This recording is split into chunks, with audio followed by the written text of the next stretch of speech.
Okay, John.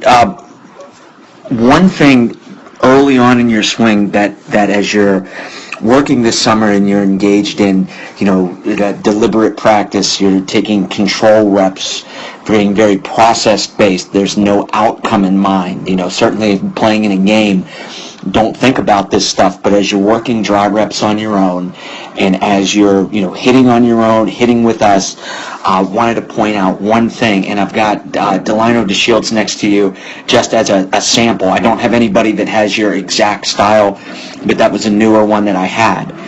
The big thing that I want you to see is I'm going to zoom in a little bit here on your lower half. I want you to see, you do a good job, all right? You are rocking into hip load, but you can see how you climb up.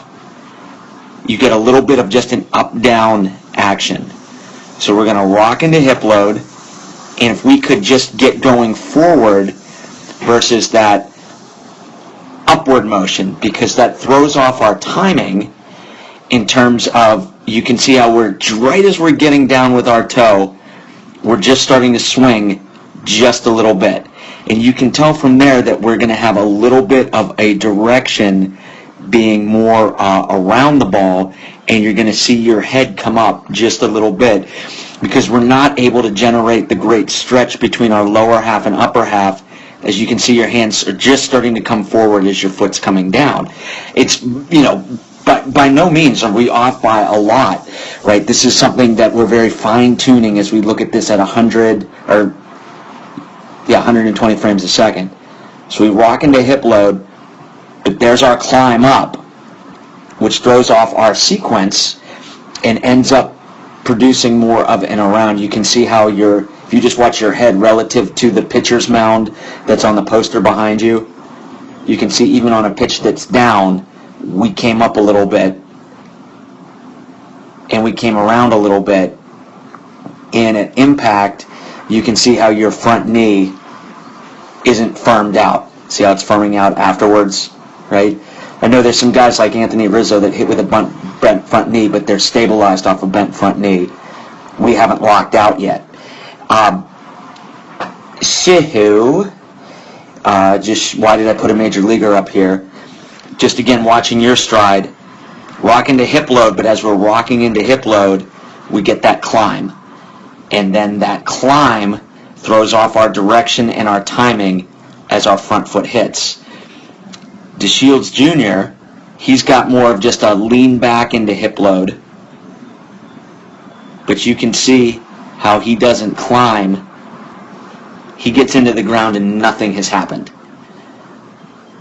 Where we've got just a little bit of a rock up, and right before we get into the ground, you can see that we're starting our direction to be around a little bit, whereas he is perfectly level, and see how he's got his toe into the ground, and we haven't had anything move at all up here, here, or back here. You can even see as you watch your back knee, right as your foot's hitting, it's just ever so slight. You just set yourself up directionally to be a little bit up and around, and again, you hit the ball a million miles an hour, but we could even get it harder with a firm front side at impact rather than afterwards. So DeShields, with that level stride, is able to then get that good stretch. It's just the blink of an eye. This is 29 frames a second, but you can see as you watch here and here, ever so slightly, how that lower half's able to pull, and then this just happens to be a pitch that's way up and in that he's able to get to and even stay down on a ball way up and in because he set himself up there the way that he took his stride level to make that good movement there. Whereas as you got that little climb, let me take it back, there, just that little climb, all of a sudden now it's thrown off our ability to transfer our weight and our direction as we're going to be a little bit up and around as our arms got a little bit ahead, and again that front side's not locked out at impact. You can see the shields. I could pull out any of these major league guys, how they're locked out at impact. So, sorry if that was a little long-winded. I just want to say, hey, what do we want to work on? That part right there. After we rock into hip load, let's go forward and get out into the ground, not up, out, and down. And I thought the shields just showed a good job of how we do that on our stride.